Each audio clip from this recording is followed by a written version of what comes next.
Right, we are going to kickstart the afternoon sessions. We've got a couple of keynotes coming up, as well as the panel discussion, which will be ending the session this afternoon. We're kickstarting the afternoon session. We've got Dirk and Walt. He is the founder and CSO of We Buy Cars. He's going to be chatting about having a single view of your customer while they experience many fulfillment journeys. Dirk, over to you. Thank you for joining us. Good afternoon, everybody. Sharon, thank you very much. It's great to have you. Thank you very much. Thank you very much. We'll dive right in. All right. We are talking about the customer fulfillment journeys, customer experiences, and fulfillment journeys and experiences. To me, jumping into this question, it was really difficult to find the right angle of attack, how to approach the topic, how to contribute something really valuable to the conversation. And I'm going to try and do exactly that for you. I've been absolutely delighted with the conference thus far. I'm taken aback with the sincerity and the humility and the openness, the transparency. It's a wonderful experience to be part of this effort and to enjoy the whole learning experience here. Now, when We Buy Cars started out, we intentionally did not recruit people with motor industry experience, because we were looking to do something original, something unique, and we were using our perception and our experience of the customer's need as our source of inspiration. And from that point forward, that was our point of departure. And we felt that we saw certain needs in the industry, and that we would be able to cater better to those needs if we just maintain our own frame of mind. So when we look at these fulfillment journeys of customers, I think in the beginning of the conversation, it is very important to establish a certain base for your point of departure in the whole conversation. Myself, I enjoy looking at things, first of all, from a strategic and a philosophical perspective, before you jump into the conversation, to make really sure that we are looking at things from the same point of view, with the same objective, and more or less with the same axioms as a starting point. So, you know, sometimes when you listen carefully, when someone is giving directions to someone else, how to go from point A to point B, or how to find your house, when you listen carefully, when they start giving directions to the other person, somewhere in the conversation, they would go, okay, yeah, and then you keep on going, and then you go left at that such and such thing when you see that and that. You know, you find that sort of conversation very often, and then in that conversation, you hear that they fail to establish a common point of departure, and they fail to find a common orientation of direction. So when we look at this, we don't even know who we are, and I don't know who you are who's listening. So we need to establish these things, because the solutions that we are talking about and the different approaches there's different approaches for different scales, and that's the problem.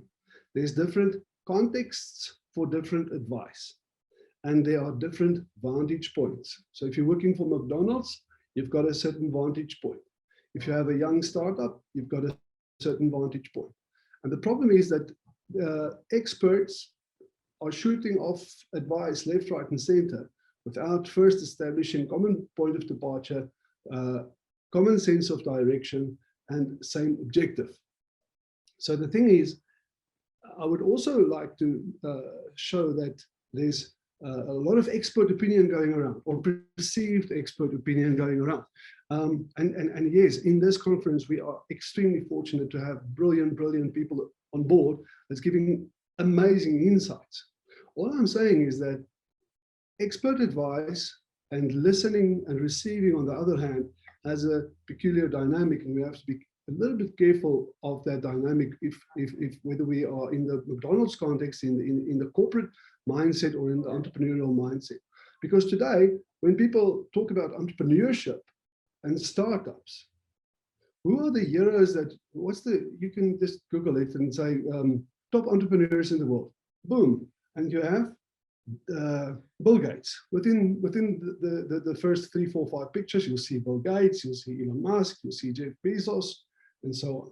But in my perspective, as an entrepreneur, from an entrepreneurial perspective, that's got absolutely nothing to do with, those are tycoon entrepreneurs, which is completely a different thing from entrepreneurs. So all I'm saying is, later when we get to the topic of software, and what software applications we use, you find exactly the same phenomena, that these things are context sensitive, it is scale sensitive, because you're going to need to ask yourself whether that software application that you intend on using is scalable. Because if you find something that's just a perfect fit for your company, but you didn't realize at that very point that you're going to experience exponential growth, and boom, you are happy and lucky, and there your company grows, but you outgrow your own software, and you sit with legacy problems, you sit with technical debt issues, and that can be a real big problem. In that regard, you need to ask yourself, how come some banks, or I'm not sure if it's central banks or retail banks, but I know for a fact that some banks are still sitting with mainframe systems and looking for COBOL programmers. Imagine that for a second, that there's a market for COBOL programmers. That is legacy problems. They are so committed to a specific system, or so deeply embedded in a specific environment, that it's extremely hard, if not impossible, for them to get out of there.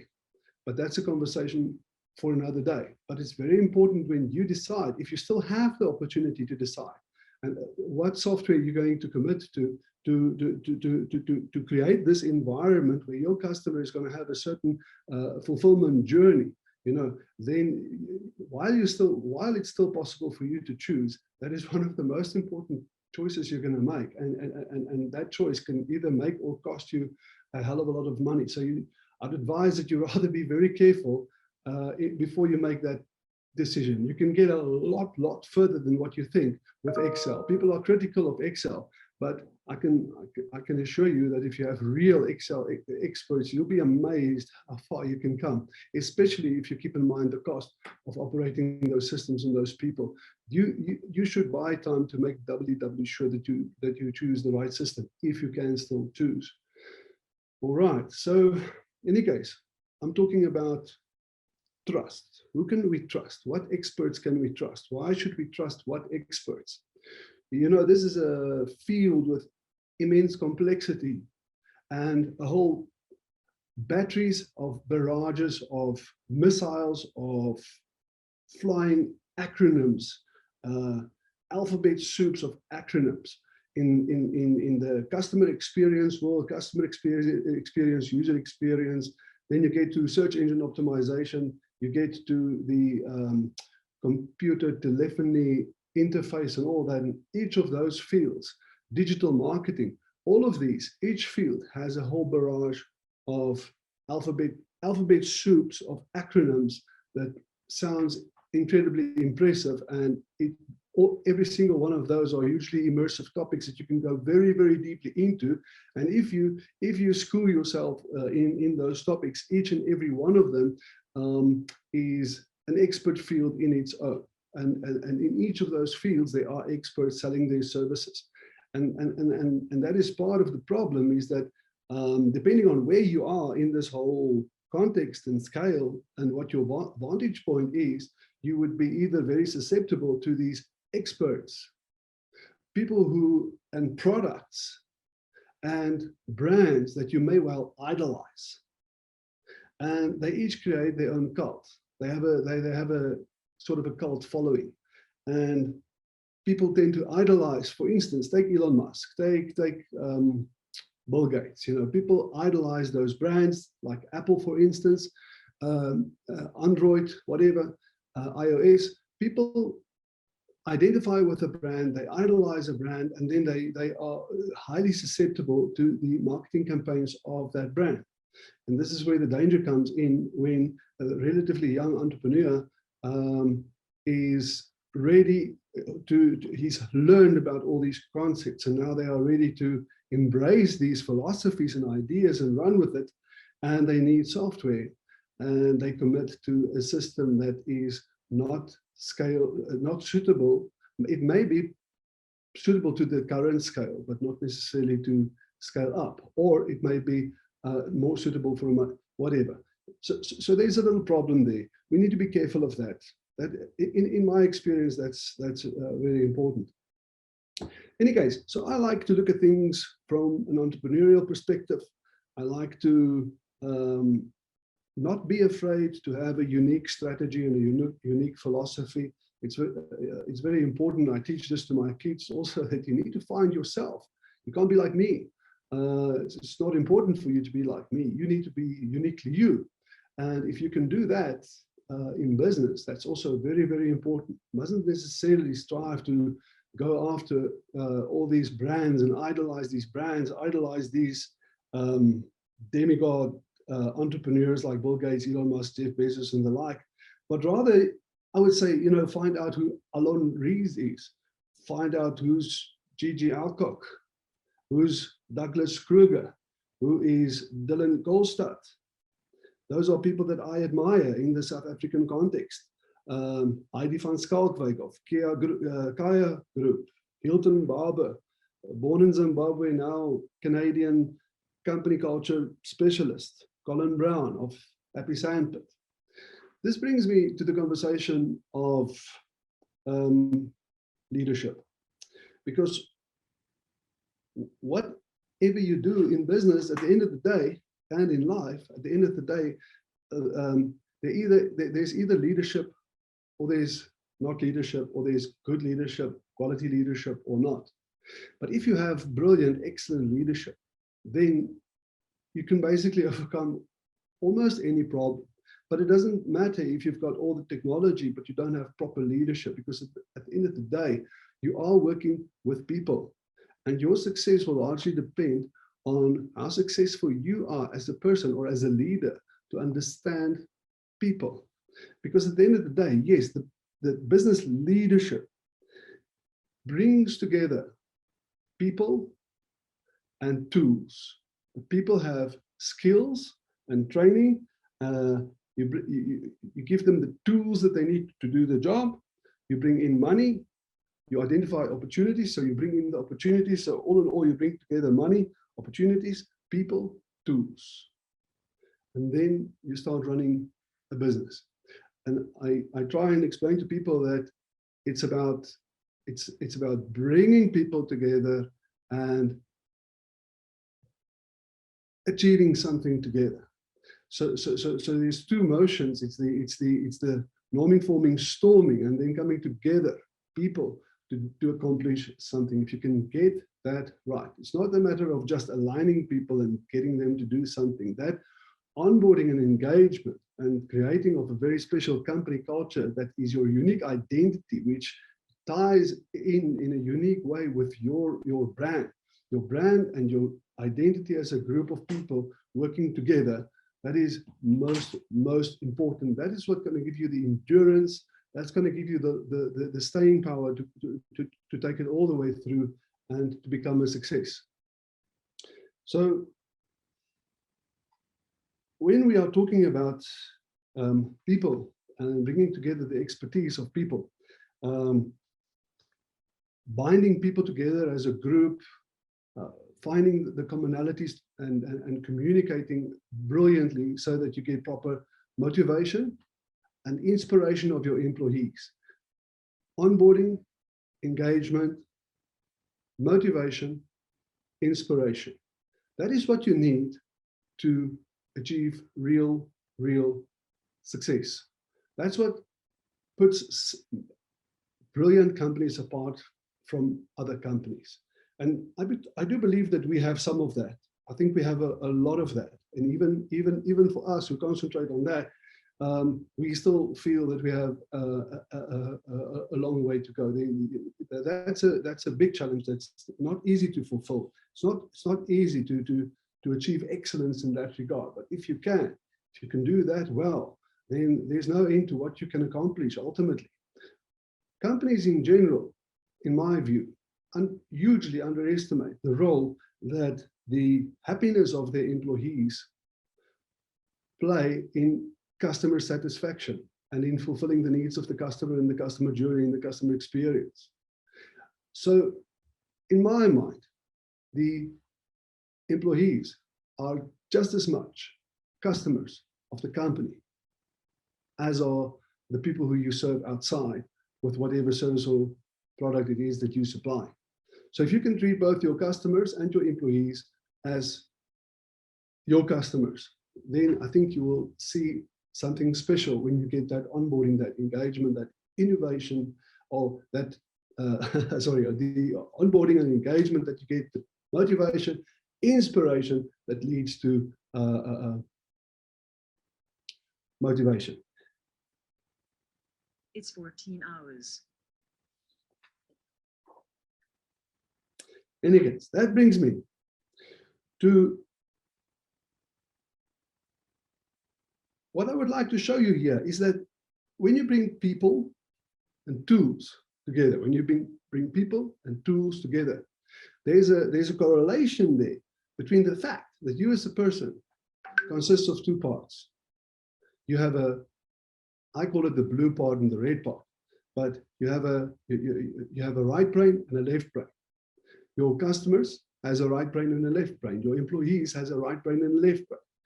Some people tend to be more towards the one side, other people tend to be more to the other side. And it's not only that distinction that causes you to see the world from this particular perspective. You have two options.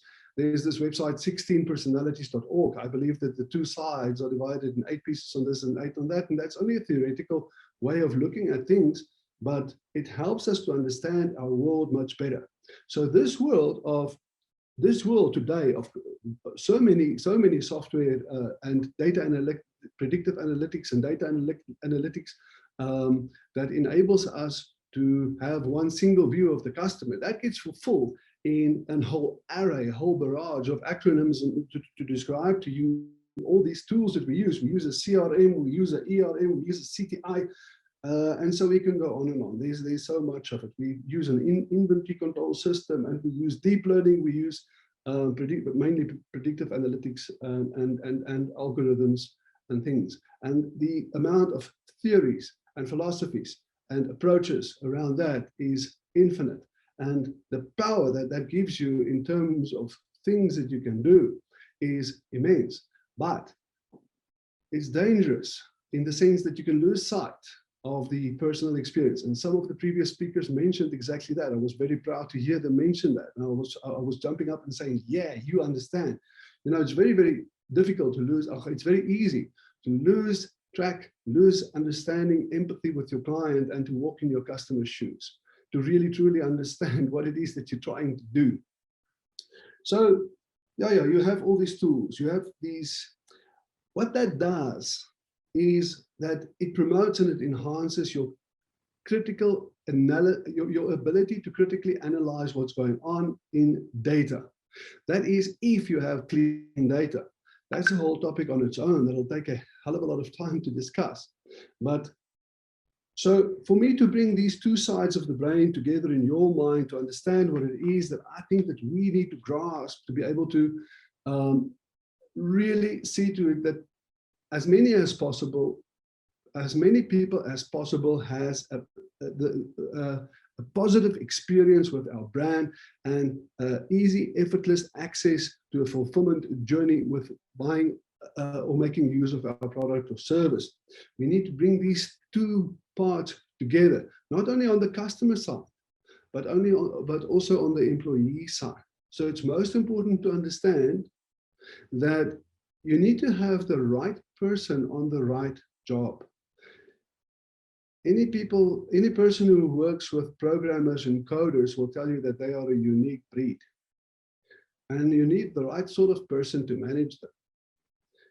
Same with doctors, in the sense that if you go and try and pitch and try and lecture doctors on entrepreneurship, I found that you'll have a particularly hard time, because they are a particular species and they speak a specific language. Their heart speaks a specific language. And it's very hard to get a doctor to understand that he can actually make a price for something, for a service, that he must respect himself and ask the customer to respect the service that you're asking a price for, because their prices are dictated by their professional institutions. And they have a servant's mindset, in the sense that they just want to serve. They don't want to make money. Well, obviously they do want to make money, and I'm talking a lot of nonsense. I'm saying doctors don't want to make money. They do make a lot of money, but in a completely different way, from a completely different mindset. So back to the two sides of the mind, the red and the blue people. I refer to them as the red and the blue people. There's this thing called ambidextrous leadership, which I would really, really encourage you to go and Google and to read up on. Ambidextrous leadership. Ambidextrous leadership has a lot to do with what they call two concepts, what they call explore and exploit. So I like to refer to it as vision and focus. And you could think about it as a sniper team in the field. Now, in the army, a sniper team has two people. There's the sniper himself, the guy that's the hero that gets all the honor, and there's the spotter, the guy that accompanies them. They are a team, like a husband and a wife. They are a team. And so the spotter, he's the guy that does the 360 observation the whole time. He keeps the sniper safe, and he tells him if there's something new going to move into his very narrow scope of vision on that scope. So the sniper, he's highly focused. He's staring through that scope at a very small spot in the very far distance, whereas the spotter is using his binoculars to check in the situation right round.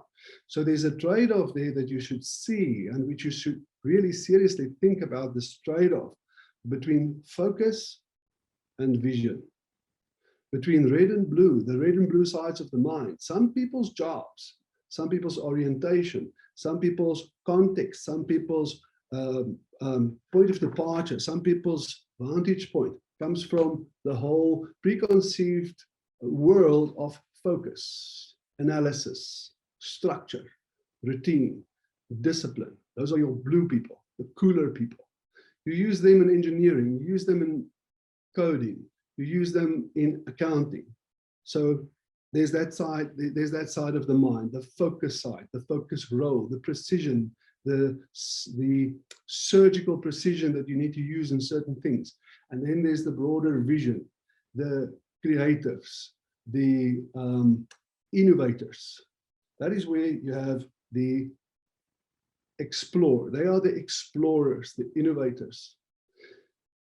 It is like your left hand and your right hand working together without you thinking about it. And that is what we need to establish, or what we need to respect, or what we need to achieve in business, is to realize that you need the right guy on the right kind of job. And we need to understand that like a married couple, we are forming two sides of a coin, and we need to work together.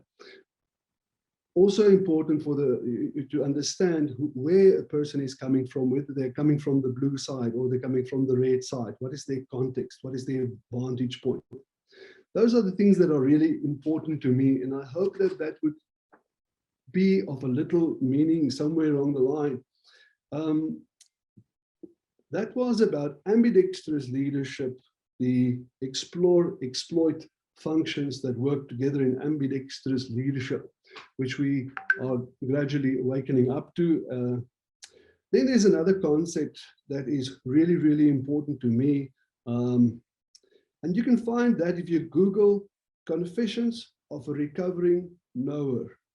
Confessions of a Recovering Knower, which basically explains that expertise and knowledge may be the very thing that stand in our way of learning, because people who are experts, people who think they know a lot, they tend to be less inclined, less eager to learn. But that's my very primitive rendition of the concept. You should rather Google it yourself, and you will see what I'm on about when it comes to Confessions of a Recovering Knower. There's also a book in that regard called The Humble Inquiry, which teaches us to listen in a different way and to talk in a different way, to respect in a different way, and to converse in a different way, so we can become a learning organization. I'm still in the beginnings of learning about all of this, and I hope that we can help each other to become learning organizations. And with that, I'm subtly implying also that we need to be a little bit skeptical and a little bit careful of expertise, because expertise, and especially if you follow expertise in a cult, because the expertise is associated with a specific brand and a specific brand identity that people tend to idolize and follow like a cult following. That's what I'm saying. You need to be a little bit careful of that. Don't be afraid to really do your own homework and make your own calls and go your own way, do your own thing, and you may find that it's not so precarious as you think it may be. You may very well be onto something. That is the way we discover new things. Someone has to have the guts to go and do something different and be something different and do something different. Otherwise, there's not going to be growth if everybody is just following the same mantras. So the thing is, I can't remember which of the American presidents it was that referred to the man in the ring. That's a very interesting concept that it is referring to. The man in the ring, he's the guy, he's the CEO, he's the guy or the entrepreneur who's hugely, totally dependent on that income that he has to generate at the end of the month. He is the man in the ring or the woman in the ring. That person knows, if I don't clinch this deal, I don't pay my bills. That, if you are in that situation, then you're in the man in the ring. If you are the CEO of a company, then you are the person who's answering for the performance of that company. So if you are the man in the ring, you cannot, and you do not need to follow the suit of the mainstream. Mainstream has certain ways of moving.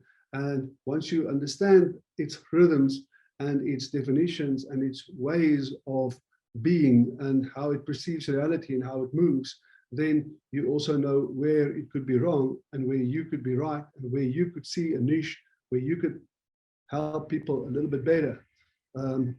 Because the thing is, as the company grows and the hierarchy in the company grows, the distance between the top and the bottom of the pyramid becomes more and more. So that means that the top management of a company moves further and further and further and further away from its customers. That's the reality of all companies that are usually successful, especially if they are growing exponentially.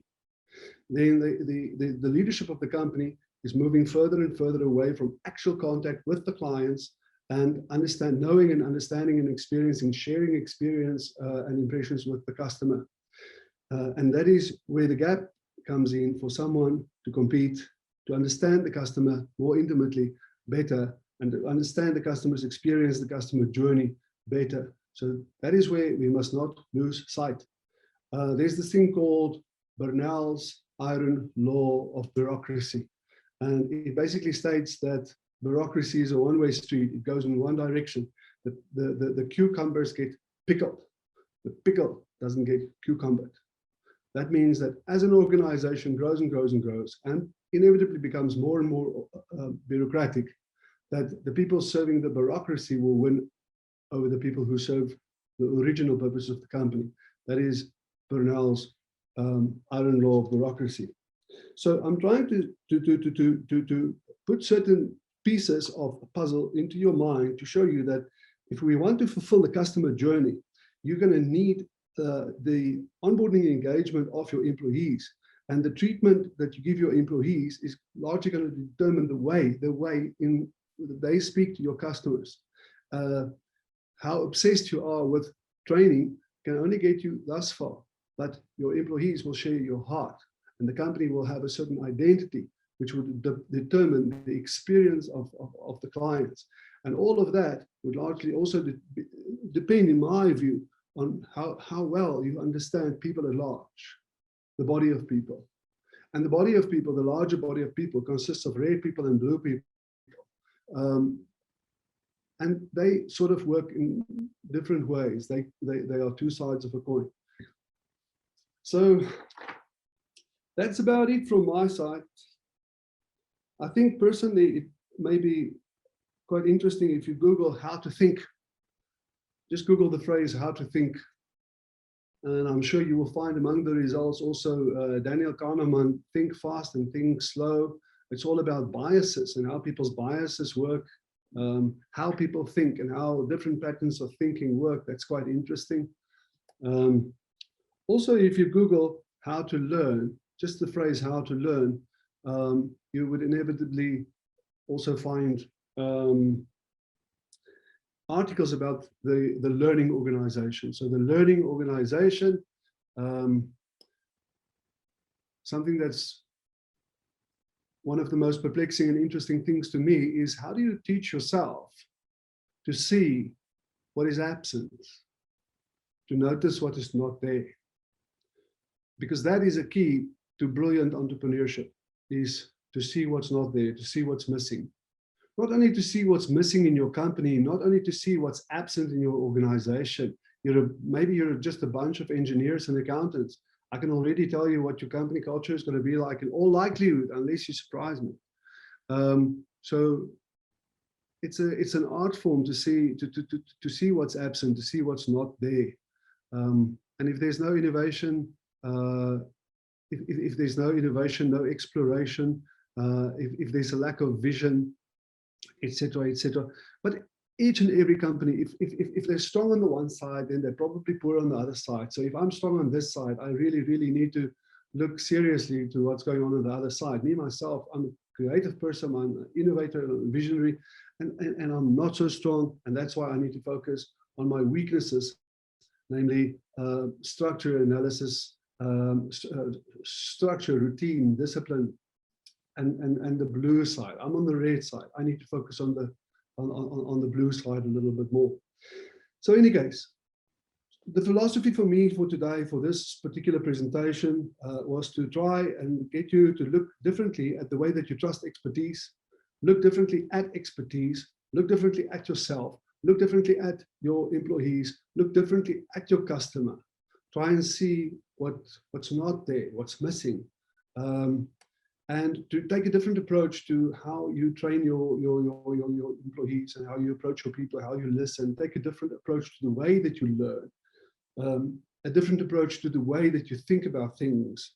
And then from that point of view, to approach your whole lead creation, your lead funnels, your customer journey, the fulfillment process, customer experience, user experience, all those things that feeds into all these software applications, your CRM, your ERP, and your CTI, which is currently a hot topic, computer telephony integration. That's something that's very current for us. So thank you very much for this opportunity. It was a pleasure.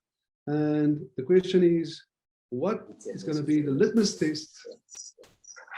What's going to be the litmus test that we're going to apply to ourselves to see if we are making the grade or not? Thank you for listening. Appreciate it. Dirk, hearing from you has been absolutely incredible. Thank you so much for your time. You've actually gotten so many questions coming through, and unfortunately we can't get to all of them now. But if I can ask you to go onto the conference area in the back and just answer a few of the questions, I'll send you all the details. But I am going to ask you, Lucky has come through with a question saying, how did your philosophy impact your organization in the early stages of your business? Sorry, I didn't hear you properly. Say again, please. How did your philosophy impact your organization in the early stages of your business? Yeah, in the beginning, before the exponential, because we were on the exponential growth trajectory, but in the beginning, that whole thing is flat and you don't see it at all, and you don't know the future. So at that stage, we were adamant that we don't employ people from the motor industry, even though we work in the motor industry, because we wanted to employ people with an absolutely new perspective. But later on, when When we started going up the exponential curve, we were appointing one person per day. So then, you know, you have to do what you can. And then we started appointing people from the industry, but by then we were well enough established so that we already established our own identity. So the previous issue of we didn't want to we didn't want them to influence us too much, because we had respect and believe in our own unique approach. And there were certain things going on in the industry that we really did not respect, and we didn't want to be like that, you know. So I think something unique and important that people should know, that people could find interesting, is that we had a philosophy and a principle that we would not ever make any debt. We never take on any debt, and we didn't. Aside from properties, buying properties, paying off 50% and taking a loan for the remaining 30%. You know, so that's one of the things in the beginning that stood us in good stead. The business and us personally always just worked in cash, because we really do not appreciate that. It can get you in a lot of trouble. Oh, I think we all know about that. Dirk, thank you so much for your time. And as I said, if you can join in the conference area just to chat to a few other people, I'll let you know who is asking questions and they can approach you directly. Thank you so much for your time. I really appreciate it.